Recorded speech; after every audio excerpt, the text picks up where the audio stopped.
Podcast Celina Educa. Apresentadoras: Valentina, Ariane e Ana Tereza. Convidados: Renata e Tiago Menezes. Tema: os impactos causados pelas mudanças climáticas. Olá, sejam bem-vindos ao podcast Celina Educa. Eu sou a Valentina e eu vou fazer a minha autodescrição. Eu tenho 1,67 de altura, pele branca, cabelos castanhos e olhos castanhos. E estou vestindo uma blusa preta e uma leg. Hoje, para participar do nosso podcast, eu trouxe aqui duas ex-alunas do Celina, conhecidas como Estrela de Celina. Sejam bem-vindas, meninas. Gostaríamos de agradecer o convite. Estamos muito felizes em participar e poder colaborar na criação desse novo podcast. E hoje nós vamos falar de um tema urgente: as mudanças climáticas e como elas afetam o nosso planeta. E para isso, convidamos duas pessoas incríveis, a engenheira ambiental Renata Menezes e o engenheiro de pesca Tiago Menezes. A gente gostaria primeiramente de agradecer por disponibilizarem o tempo de vocês e estarem aqui para essa conversa. A presença de vocês enriquece muito o episódio e com certeza trará reflexões valiosas para quem está ouvindo. Antes de entrar no tema de hoje, eu gostaria de pedir para que vocês se apresentassem para quem está nos ouvindo. Conta pra gente um pouquinho do que vocês fazem e de como esses assuntos fazem parte da história de ambos. Olá, eu sou Renata Pereira Menezes, eu sou engenheira ambiental e sanitária, mestre em engenharia de pesca e professora de biologia. Eu sempre gostei da área de meio ambiente, eu sempre gostei da parte de preservação ambiental. Então, é um lugar onde eu me sinto feliz, né? É um lugar que eu gosto de estudar, são assuntos que eu gosto de ler, são assuntos que eu gosto de assistir documentários na TV. Então, nesse sentido, eu sempre gostei da área, sempre me encantou e sempre quis trabalhar com isso, com a educação ambiental. Bem, eu sou o Tiago, sou engenheiro de pesca de formação e atualmente estou trabalhando no município de Caucaia, né, no Instituto do Meio Ambiente, como gestor ambiental. Coordeno o projeto de monitoramento das tartarugas marinhas aqui no litoral de Caucaia e, entre outras atividades, a gente também contribui aí com certificações ambientais que prezam pelo bem-estar ambiental no litoral do município. Então, bora lá para mais um bate-papo. E aí, Renata, você chegou a perceber que a nossa escola está bem próxima à praia? Então, eu gostaria de saber como as mudanças climáticas estão afetando a nossa comunidade. Então, eu sou moradora do Icaraí há pouco mais de 10 anos, mas eu sou frequentadora do Icaraí desde sempre, desde bebê eu já vim para o Icaraí. Então, eu acompanhei essa mudança na nossa linha de costa muito de perto, assim. Eu vim enquanto tinha bastante areia antes de chegar do mar, e aí eu continuei vindo e vendo esse avanço do mar na linha de costa, né? Aí, nesse sentido, eu percebi bastante essa mudança, e agora, graças aos espigões, a gente pode ter um pouco de areia para poder chegar no mar, porque nem isso a gente tinha mais, né? No sentido de como as mudanças climáticas podem impactar aqui no Ceará, né? A gente vê as irregularidades da chuva, aí tem períodos com muita chuva, com chuvas muito fortes, que a gente vê várias regiões, não só do Ceará, mas do Brasil inteiro, com deslizamento de terra, com grandes catástrofes, coisas que a gente não via, há muito mais de 10 anos acontecerem, e aí a gente está vendo com muito mais frequência acontecerem, não só no Ceará, não só na Caucaia, mas em todo o Brasil, em todo o mundo, eventos muito mais grandiosos de chuva, ou eventos muito mais grandiosos de extrema seca, né? Aí, aumento da temperatura, a gente pode ver e esses impactos na zona costeira, como o aquecimento dos oceanos, afeta a biodiversidade, afeta tudo isso, né? Então, a gente pode perceber essa mudança climática aqui na nossa região mais nesse sentido de os dias estão mais quentes, épocas do ano que estão mais quentes, ou então o que já era para ter começado a chover e não começou a chover. Então, as nossas mudanças de estação, elas estão demorando mais ou estão ficando mais curtas. Nesse sentido, a gente vê as mudanças climáticas afetando bastante. Tiago, como a engenharia de pesca se relaciona com as questões ambientais e as mudanças climáticas? Bom, eu costumo dizer que a engenharia de pesca ela é algo mais amplo do que o que se parece, né? Eu costumo perceber que as pessoas, quando vêm me perguntar o que a engenharia de pesca faz, eles tratam muito sobre a produção, né, de matéria-prima para o consumo, como produção de camarão, produção de tilápia. Porém, eu enxergo a engenharia de pesca de uma forma um pouco diferente. Eu enxergo como uma sustentabilidade, né? Eu tento ver a atividade como algo que pode contribuir para que o meio ambiente ele não seja tão degradado, né? Eu segui por uma linha mais biológica durante o curso, então eu trabalhava muito com tubarões, tubarões e raias, foi o que eu busquei tentar explicar e ao longo de toda a universidade, toda a minha graduação, eu estudava os tubarões e as raias e aí o quão eles eram impactados pela atividade pesqueira. Então, o que eu vejo é que a gente tem como contribuir muito falando em estoques pesqueiros, né? Contribuir na exploração sustentável desses estoques, numa produção para que os estoques não sejam tão impactados pela pesca predatória.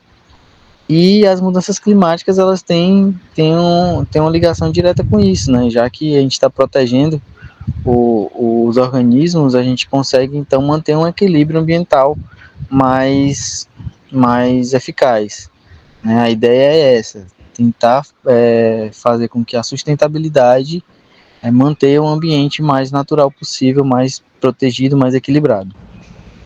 Renata, quais os principais tipos de poluição que mais ameaçam os oceanos hoje em dia? Para mim, sobre os poluentes, o principal, o pior de todos seria o plástico, porque o plástico, quando você joga, ele já pode começar a causar problemas, né? Algum animal pode confundir ele com alimentação e acabar se engasgando, ou pode se machucar quando tentar sair, se desvencilhar, pode acabar morrendo por emaranhado de plástico. E também, à medida que ele vai se degradando no meio ambiente, ele vai se fragmentando, e aí formando os microplásticos, que hoje a gente sabe que é um grande problema, né? Inclusive já foi detectado em sangue humano, em placenta de bebê. Então, para mim, o plástico ele é o pior de todos. Nesse sentido, a gente também fala do esgoto doméstico, né? O esgoto doméstico ele também é um problema porque ele não é tratado, ele é lançado direto nos rios e quando ele não é tratado, né, e lançado direto nos rios, ele vai para o mar e também hoje a gente vê em galerias fluviais os esgotos clandestinos, né? Que aí eles também acabam indo para o mar e aí pode causar diversos problemas, diversos desequilíbrios nos ecossistemas. A gente vê a poluição também por petróleo, né? Quando ocorre algum desastre, também é muito ruim, também causa danos extremos, porque o petróleo forma uma película assim em cima da água, impede as trocas gasosas. À medida que ele vai ficando no ambiente, ele vai decantando e aí ele pode afetar os animais bentônicos. E aí, menina, é um bololô de poluição, né? Além da poluição também sonora que a gente tem por conta de vários navios que acabam interferindo na navegação de animais, como golfinhos e baleias, a gente tem essa poluição sonora que acaba interferindo nessa migração, nessa comunicação desses animais que fazem essa comunicação por sonar, né? E a poluição luminosa que a gente vê agora mais, como que eu posso dizer, mais perto da gente, por causa do projeto que o Tiago tem, junto com a prefeitura, das tartarugas, que a gente vê quando há um nascimento próximo a locais com bastante iluminação, que as tartaruguinhas elas ficam desnorteadas, assim, ao invés de ir para o mar, elas acabam indo para o outro lado, que aí elas acabam morrendo, porque às vezes elas vão parar no asfalto, o carro passa, ou outros animais pegam. Na verdade, é para elas irem para o mar. Quando elas vão para outro lugar, aí já não dá bom. Então, essa poluição luminosa na região de costa, na região onde tem os nossos ninhos, ela é bastante prejudicial também. Tiago, você pode compartilhar algum caso local ou projeto no qual você atuou ou atua que mostre os impactos do clima? Então, um cenário atual que eu trabalho hoje mesmo, é, a gente pode estar relacionando com o impacto, né, do clima, é justamente os ninhos de tartaruga, né? Hoje a gente monitora os ninhos de tartaruga no litoral de Calcaia e o avanço do mar, né, vem impossibilitando a desova desses animais em algumas partes do litoral, né? A gente sabe que há 20, 30 anos atrás tinha faixas de areia de mais de 200, 300 metros no litoral de Calcaia que sumiram por completo agora. Hoje a gente consegue ver um retorno disso na praia de Caraí com o advento dos espigões, né? Os espigões trouxeram aí mais uma vez a faixa de praia para Caraí em alguns pontos e as tartarugas têm voltado e desovado nessas áreas que não tinham mais e que agora tem. Então, esse é o avanço do mar, né, para cima do continente é uma das principais preocupações, né, com o clima, são o degelo, né, essa problemática toda do aquecimento que vai provocar aí um aumento no nível do mar. Como a gente é um município litorâneo, a gente tem que estar ligado nisso e isso impacta diretamente no meu trabalho. Meu principal trabalho hoje é monitorar os ninhos de tartarugas no litoral e a gente vê isso acontecendo ao longo do ano aí. Alguns pontos estão ficando bem escassos de sedimento. Renata, o que podemos fazer em nível individual e coletivo para reduzir a poluição marinha? Sim. Existem diversas ações que a gente pode tomar individualmente, né? Eu acredito que separar o nosso lixo, pelo menos em recicláveis e não recicláveis, né? Porque assim facilita para o catador que passa na nossa rua. Aqui em Icaraí eu sei que passa, porque na minha rua passa bastante. Então, se a gente se separar, evita deles acabarem se contaminando, abrindo alguns sacos de lixo para tentar pegar coisa reciclável, ajuda eles, né? No sentido de melhorar a qualidade de trabalho deles. A gente pode reduzir consumo de plástico, optar por plásticos biodegradáveis, que hoje já tem. A gente pode buscar produtos mais sustentáveis para comprar para nossa casa. A gente pode participar de ações de educação ambiental. Eu sei que agora as escolas estão participando, né, da educação ambiental junto com o projeto das tartarugas.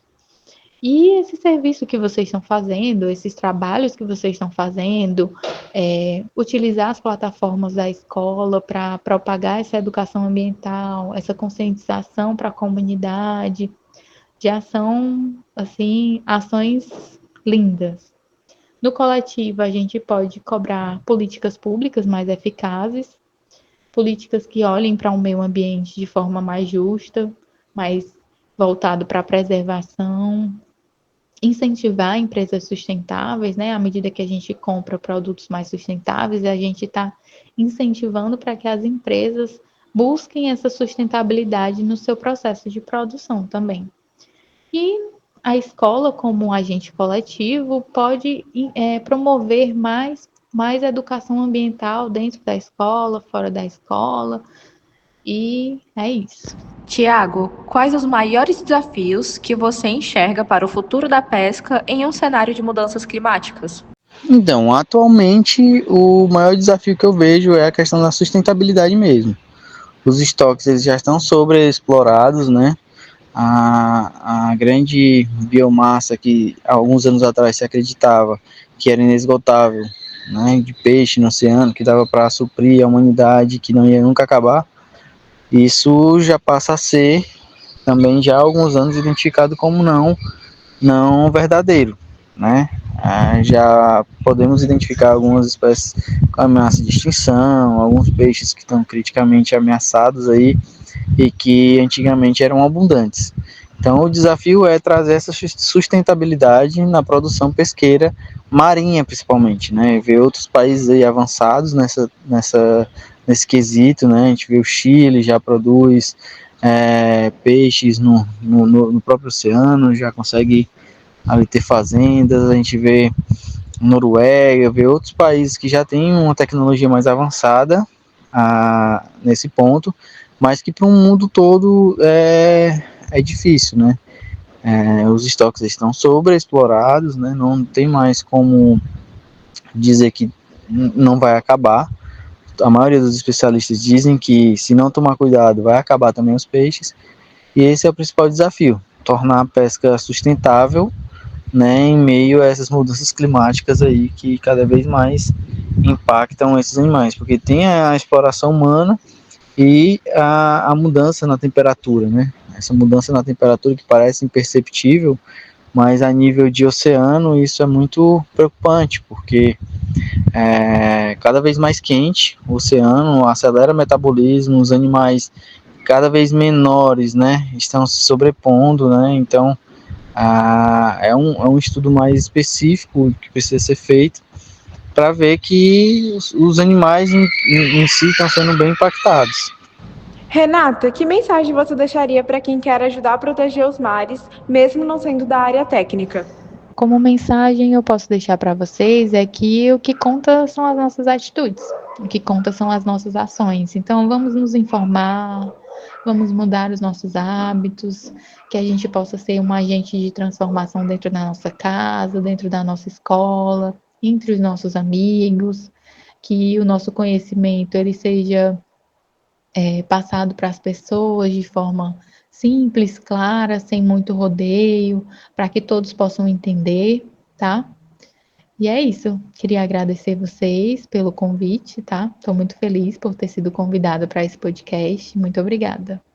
E você, Thiago, qual mensagem gostaria de deixar para os ouvintes sobre o papel de cada um na preservação do meio ambiente? Eu gosto de pensar que cada ser vivo tem um papel fundamental para o planeta, né? Cada um de nós tem a possibilidade de mudar o nosso próprio mundo.